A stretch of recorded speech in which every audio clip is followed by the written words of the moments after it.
সম্মানিত দর্শক, নতুন আরেকটি ভিডিওতে আপনাদের স্বাগতম। আজকের ভিডিওতে আমি দেখাবো কিভাবে প্রেজেন্ট কন্টিনিউয়াস টেন্স দিয়ে আপনারা বাক্য তৈরি করতে পারেন। চলুন শুরু করা যাক। সো মনে রাখবেন, কন্টিনিউয়াস মানে হচ্ছে চলমান, অর্থাৎ কন্টিনিউয়াস কথাটি থাকলেই চলমান বোঝাবে। অর্থাৎ যে সকল কাজ আমাদের বর্তমান চলমান অবস্থা বোঝায় তাদেরকে আমরা কন্টিনিউয়াস বলি।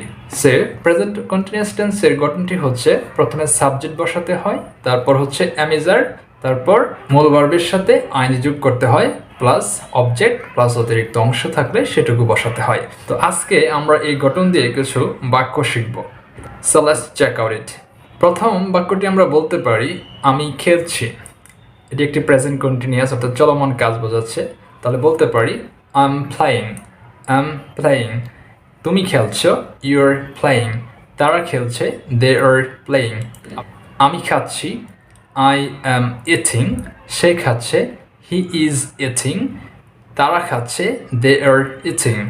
মা রান্না করছে, my mother is cooking.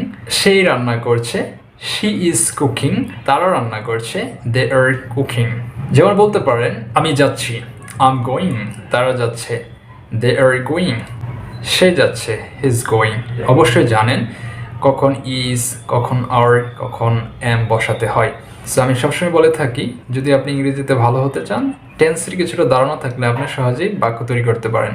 আমরা সময় চিন্তা করতে পারি না যে আমি এখন যাচ্ছি, এটা কী হবে। তখনই বুঝবেন এটা যেহেতু চলমান বোঝাচ্ছে, তার মানে কন্টিনিউয়াস। অর্থাৎ কন্টিনিউয়াস বোঝালেই এটা কখনকার কন্টিনিউয়াস সেটা মাথায় চলে আসবে। প্রেজেন্ট হচ্ছে নাকি পাস্ট হচ্ছে নাকি ফিউচার হচ্ছে। যেহেতু এটা আমি যাচ্ছি বর্তমানে, তাহলে হচ্ছে প্রেজেন্ট কন্টিনিউয়াস। আর প্রেজেন্ট কন্টিনিউয়াস মানেই হচ্ছে সাবজেক্ট বসাতে হবে, অ্যামিজার বসাতে হবে, প্লাস মূল ভার্বের সাথে আইনজি যোগ করে সেন্টেন্স গঠন করতে হবে। আশা করি বুঝতে পেরেছেন। সো আমার উদ্দেশ্য হচ্ছে আপনারা এই টেন্সটি বুঝতে পারবেন, টেন্সের নিয়মগুলো বুঝতে পারবেন এবং টেন্স দিয়ে কীভাবে বাক্য তৈরি হয় সেটিও বুঝতে পারবেন এবং আশা করি ইংরেজিও শিখতে পারবেন।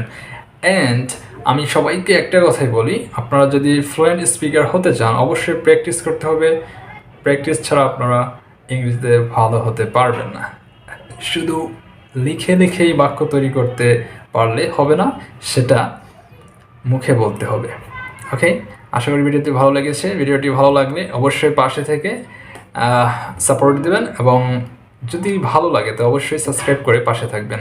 সো নতুন কোনো ভিডিওতে দেখা হবে আবার কোনো দিন। স্যার সেই পর্যন্ত ভালো থাকবেন, সুস্থ থাকবেন।